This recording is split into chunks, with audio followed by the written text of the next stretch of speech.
Welcome to another episode of Live from the Wish House with me, Chris Spinner. If you're a regular, welcome back. And if it's your first time, I'm so happy you're joining us. My path profoundly changed when my son was diagnosed with autism. My marriage collapsed, and I began to develop my own Chrislosophies to navigate and thrive. I'm here to connect with you to share and learn, and together we can open our minds to creating the life you love to live. Please subscribe, like, share, and most importantly, comment below. I'd love to hear your thoughts, feelings, and stories. Now get ready for some questions. Do you have trouble with boundaries? Do you find yourself saying yes when you really want to say no? Do you find yourself saying yes when you really want to say no because you feel guilty about saying no? Do you find yourself feeling guilty if you don't please others, even at the risk of not pleasing yourself? Do you feel pressured because you don't text back someone right away? Do you feel guilty if you'd rather spend time by yourself than perhaps accepting an invitation or staying on the phone in a conversation longer than you want to? Do you feel the need to explain why you don't want to participate in something? It's about setting boundaries, and setting boundaries is not the easiest thing to do. Here's what I've learned.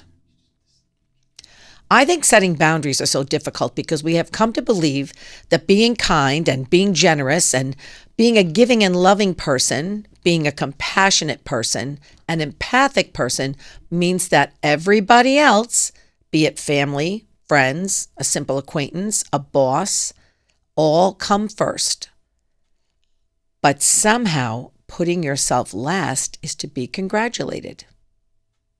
I believe we learn these patterns when we're young. I know I learned these patterns when I was young because I had a mom who lived under the umbrella of being kind. She thought being kind was completely stripping herself of any of her own desires, wishes, comfort, and self-care. Being kind to her meant staying on the phone all day with people who would call. I would say, "Mom, don't answer."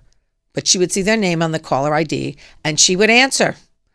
Sometimes these people would stay on the phone over an hour, and my mom used to tell me she got dizzy from being on the phone that long. And I would say, "Why don't you simply tell them you just can't talk any longer?" "Oh, no, I could never do that," she'd say. "So tell the proverbial little white lie," I'd say. "Tell them someone's at the door, or you are baking a cake and the timer just went off." "No, I can't lie. It's not being nice." Often she would attach religion to it. She would say, "I'm going to offer it up." That was a big thing in her home. That's a big Catholic thing, offering it up.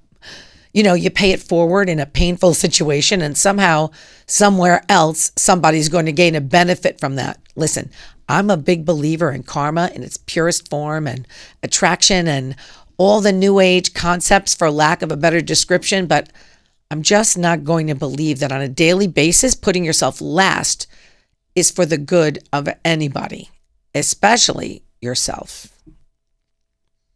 Perhaps we are confused as to what a boundary is. Maybe we feel not nice when we're communicating one, and maybe that's because we're not communicating a boundary at all. I follow a psychologist. Her name is Dr. Raquel Martin. She's on social media platforms, and she clears up the quandary we may find ourselves in when setting boundaries. She even has a mental health guide that she created specifically for this topic. You should look her up. Dr. Martin says, and these are her words, to begin using healthy boundaries in real life, we start by asking ourselves, what am I committed to doing or not doing? And that's your boundary. What do you wish others would do is your expectation. What do I allow or not allow in my life is your standard. And what I am trying to control is probably a rule that could need adjusting. So here's my take. You may simply be confused and exerting the wrong emotion, which is what's making you feel not nice. Deciding what we are committed to doing in order to have your days feel peaceful, feel good to you, protecting your peace, as it's often called. To my mind, that's not a frivolous desire. It's a necessary obligation to yourself. I've recently been struggling with this, and I had to take a social break. I had to pull away and have some conversations with myself about exactly what am I dedicated to doing. I had to review my standards. And because I was raised in that mindset of putting myself last, a mindset, by the way, that has taken me decades to unravel, I'm actually going to go as far as to say I didn't know I had options to eradicate unhealthy personal open borders, if you will, until as recently as maybe the last 10 years, maybe less. Saying that out loud sounds incredulous. I'm in my 60s and I didn't know any of this in my 20s, my 30s, my 40s. Probably in my late 50s is when the light went off. I guess by that time, the uncomfortability of it all was too much to bear. But back to the present, I had to take some time off. I had to pull back. I had to refuse invitations. I had to spend time with me, kind of reorganizing, because I found myself feeling angry at people who were crossing boundaries I never set in the first place. I started feeling taken advantage of by people that I had to admit I gave permission to infiltrate my own personal line. I was allowing them to jump over my virtual fence. I wasn't sitting and having a self-bashing session, but it was definitely a time to reassess how I contributed to the little fires that were popping up into my life that I felt I couldn't control. And for me, my first instinct is to mentally lash out. I'm thinking, why doesn't this person understand that I'm busy? Why doesn't this person understand that I've said all that I can say? What does this person expect me to do? The things that I don't want to go to or the places that I don't want to be, why are they still extending those invitations? And what I discovered is it's all on me. My expectations haven't been realized. And may I just stop for a second and say that I have a whole thing with expectations, but that'll be another chat. But back to the business at hand. My expectations haven't been realized because I hadn't set my own standards. And I was uncomfortable setting those boundaries that I needed to set. I'm not even sure uncomfortable is the right word. I think guilty is probably the better word. I found myself saying recently to people, I know I sound like a bitch, but, and that was making me crazy because I felt like I was explaining myself. I'm trying to convince others that I wasn't a bitchy girl. But I feel like if you have to explain something to someone who's not saying that to you, then you probably are the thing you're trying not to explain away. You know, my mom used to say you can always tell people that have a lot of money because they're not talking about having a lot of money. They're just existing with a lot of money and you can see it. And that's how I felt about this. Why am I telling everybody I'm not a bitchy girl? Why am I telling everybody I'm not mean? Well, I was doing it because I was trying to make myself feel better. Because I feel like setting a boundary and being a bitch are one in the same. I'm going to say that again. I feel like setting a boundary and being a bitch are one in the same. And then the Oprah aha moment. Taking my social break and sitting with myself made me realize that therein lies the problem. I don't think I love myself enough or respect myself enough or value my worth enough because I'm giving it all away under the umbrella of being nice. Everyone else is going to think I'm a great gal if I just do A, B, and C, while my inner Chris is screaming, you don't want to do A, B, and C, so why the hell are you doing it? And then comes that readjustment, how to communicate that boundary with grace and intelligence and calmness and sense of self and confidence and a true belief that this is who you are. And this is how you're going to choose to live your days. And I think that's a hard thing for people to do, especially women and especially women of a certain age. My age, which is either the boomer generation or Generation Jones, of which I just recently found out I fall into. I'm not going to go digress, but go look that up. It's an interesting generational marker that's been missing or not publicized enough. In any case, gals my age were by and large raised by moms who had to work on breaking the cycle of being subservient, not only in marriage and then home, but in community and in a growing mindset at large. So speaking for me, the example I saw was keep taking on, keep piling on in the name of kindness. This way, you're going to be labeled compassionate. If you set no boundary, you're going to be labeled compassionate. The notion of not depleting yourself wasn't a standard set in my house, or dare I say in my neighborhood or in my community that I grew up in. Now, add to that my identity crisis, and it's no wonder I didn't know my worth. I didn't sense myself. It's no wonder I didn't have confidence in who I was. It wasn't until my late 50s that I finally realized, now, hey, just a second. There's something wrong with this giving picture. And the something wrong turned out to be, I didn't know how to set boundaries. I didn't know how to simply say, I sincerely do want to catch up with you, and I'll call you when that's possible. Or, I don't respond to work requests after 9 at night. Or, I've given my best ideas and advice. Here are some other resources that you can access. Graceful, honest, boundary. I'm setting it. I'm communicating it. I'm taking responsibility for what's occurring in my space. And I'm doing it without telling someone what to do. I'm doing it without lecturing the other person. I'm doing it without pointing a finger at the other person. I'm doing it without blaming the other person. I'm simply admitting into my life what I want to let enter. And it's truly and authentically me. And so I walk away feeling incredibly empowered. And I don't feel bitchy. I feel in control of me and my space. And it's my intention that you have a clear understanding of my intention.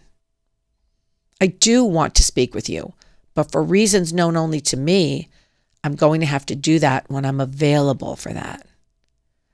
And there's no explaining. You're not looking for someone's approval. You're not looking for someone's permission. You're simply, clearly setting your boundary. And guess what? It turns out that's kind to everyone involved, including yourself.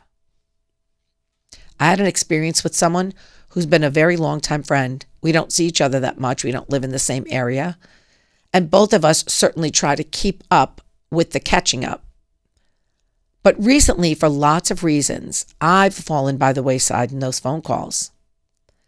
But the person started inundating me with requests, asking if there was something wrong between us, which I immediately responded, absolutely not. I've just been overwhelmed with a lot of obligations and personal issues. But the requests didn't stop. I would put something on social media. I would put a post up, and in the comments, that person would write, call me. Sometimes I would write something on social media while I was waiting for a meeting or in the coffee drive-through just to pass the time, and the person would see that and then call me immediately. But it was not a time that I was available to take a phone call, and then the voice message was, I don't know why you're avoiding me. So here's what that does to me. I shut down.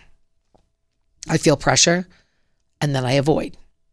And then I avoid to the point where I am now avoiding the person. And then there is a little something wrong between us because this whole scenario seems like a lot. And then I get bristly about it, and then I get annoyed about it. And then I get mad about it. Why is she being so bold? Why is she being so pushy? Why is she being so stalky? I don't even think I want to know this person anymore. You see, my defenses are up, and now I've created a whole cottage industry here of avoidance. I simply could have said that sentence.